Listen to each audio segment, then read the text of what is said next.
Good evening from New York. After weeks of criticism that they were only attacking the president's budget but had absolutely nothing to propose in its stead, the Republican leadership on the Hill today announced it was presenting exactly what its critics had been demanding, a Republican budget. Now, our fifth story in the countdown, it doesn't contain a single actual number in it, nor indications of spending parameters or any costs. Thus, technically, it would not meet any definition, dictionary, textbook, colloquial, or pig Latin of the word budget. Fudge it? Perhaps.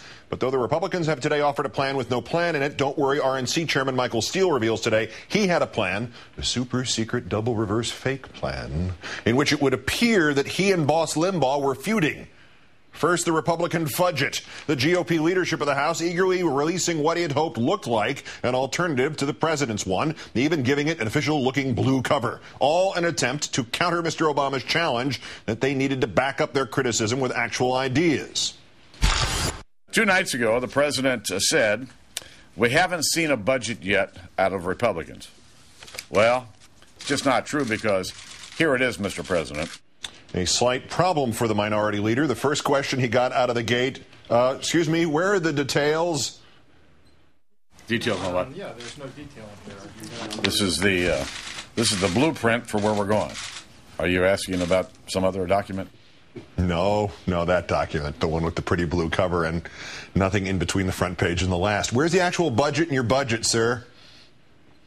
As Mr. Ryan pointed out, he'll have his alternative budget details next week. Is it going to be built on these principles? Built on these principles right here.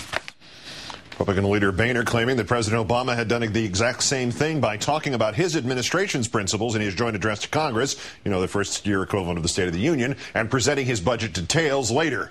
Only that would not be the same thing at all. Even the National Review's reporter in attendance slammed the Republicans for unveiling a sham fudget. David Fredoso writing online, quote, "I was not the only reporter in the room during the delayed press conference who had expected to see some numbers, at least ballpark."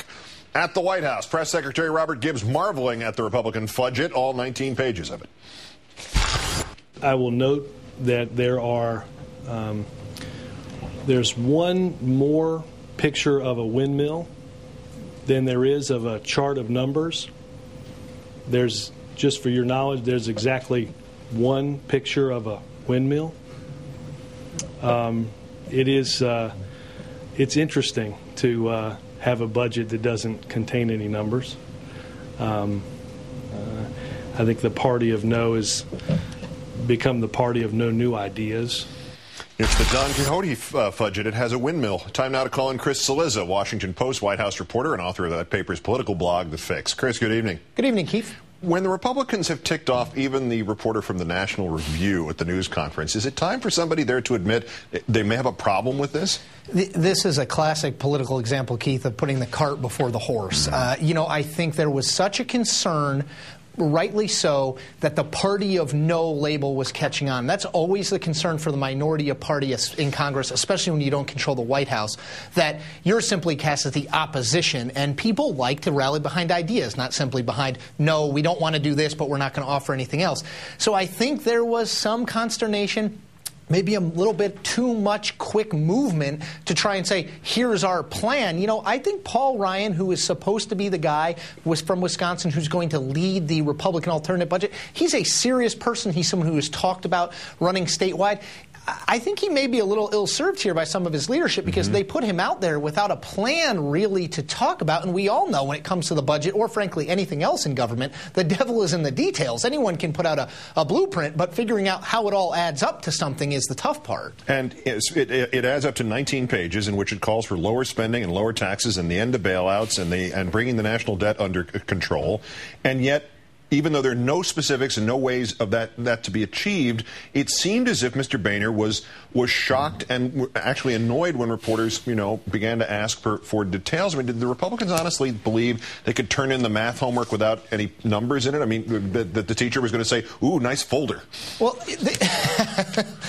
as a big fan of Trapper Keepers, Keith, I'm always drawn to nice folders. But, I think there was sort of a messaging problem here. Some people on that stage seemed to think that this was going to be sort of a blueprint, a talking points, an outline. But a lot of people in the audience reporters, clearly expected this to be a specific proposal. You heard John Boehner say next Wednesday Paul Ryan is going to roll out the alternative budget with all the details. Well, if they had billed it as we're going to roll out the blueprint today, the rough outlines, the conservative core on which this is going to be built, and then next Wednesday we're going to give you all the details, they might have gotten a little bit of criticism, but at least reporters would have known what was coming. The problem was, I think the expectation was this is the day when we get the Republican alternative, the Republican fiscal sort of image of what they want this country to look like economically. And what we got was really sort of a talking points and pillars of the Republican Party with very little detail. Yeah, and those are talking points that have been repeated again and again. It's not like you need to... There's nothing new under the sun in that proposal. Yeah, any one of us could have written those 19 pages. So what is the holdup with the numbers? Do they have to come in from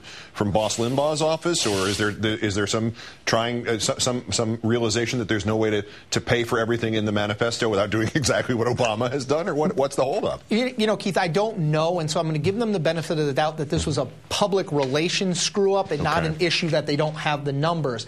I do think that Paul Ryan is going to give us a proposal. The problem that he has now is that everyone thought the proposal was coming on Friday, so even if on Thursday, so even if they come out with this proposal, it's going to get less attention. It's the boy who cried wolf to a certain extent. Oh, we already heard this story. You already said you were putting out an economic proposal, a budget proposal, and look what we got. Yeah, we already got the nice folder. What do you got on top of that? You got like maybe one of those plastic ones, those loose-leaf notebooks. Chris Cillizza of the Washington Post and WashingtonPost.com awaiting whatever the Republicans have as a gift at the next press conference. Thank you, Chris. Have a good evening. Thank you, Keith. You too. So